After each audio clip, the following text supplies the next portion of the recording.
Assalamualaikum warahmatullahi wabarakatuh.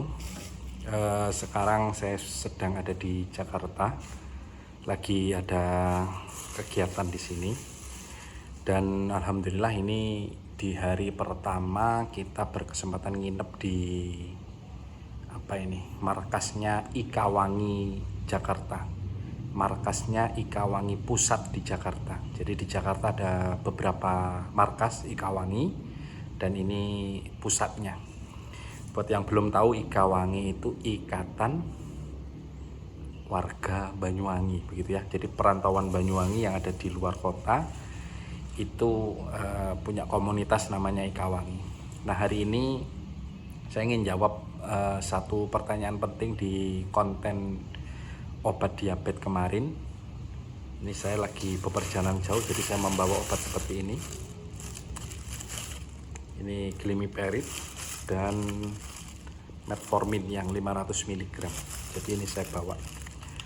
Ada pertanyaan yang bertanya begini, apakah obat diabetes itu menyebabkan ketergantungan?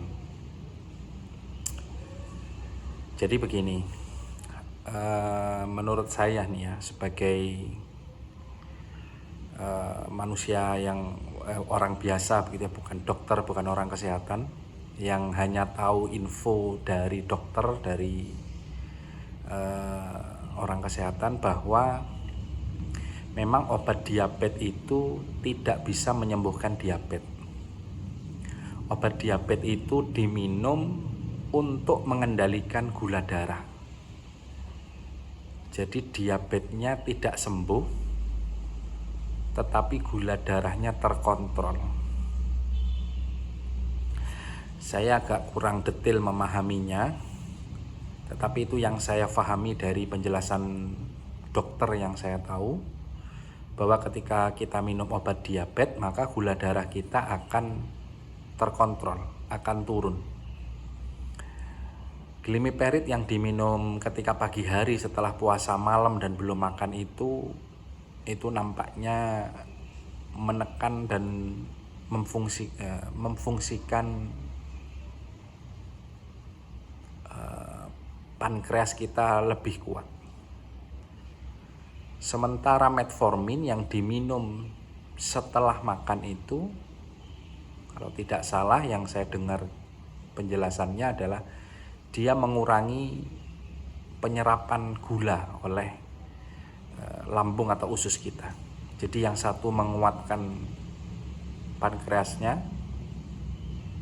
kemudian yang satu mengurangi penyerapan gulanya. Kalau tidak salah begitu yang saya dengar. Jadi memang ketika kita minum obat diabetes, tidak otomatis kemudian diabetes kita sembuh. Artinya sebenarnya obat diabetes itu diminum hanya untuk menormalkan gula darah kita. Sehingga kalau ditanya apakah obat diabetes menyebabkan ketergantungan, jawabannya iya. Obat diabetes itu menyebabkan ketergantungan. Artinya ketika orang tidak minum obat diabetes lagi, gulanya sangat dimungkinkan akan tinggi lagi. Apalagi jika orang tersebut tidak melakukan gaya hidup sehat ya, olahraga rutin 3-4 kali seminggu, kemudian makan makanan yang sehat, dan seterusnya. Yang saya pahami juga sebenarnya bukan hanya obat, herbal-herbal di luar sana itu juga seperti itu. Ketika kita minum herbal itu tidak otomatis diabetesnya sembuh, tetapi gula darahnya yang rendah. Inilah yang menjadi kontroversial di antara pengguna herbal dan pengguna obat tentang diabetes. Mudah-mudahan ini menjadi info yang bermanfaat buat kalian. Jadi saya minum obat bukan berarti saya anti herbal, tidak, tetapi sampai hari ini karena info yang jelas yang saya dapatkan itu hanya obat. Untuk herbal tentu kita tidak boleh minum herbal sembarangan. Seperti kita tahu kalau kita ketemu orang berbeda itu sarannya berbeda.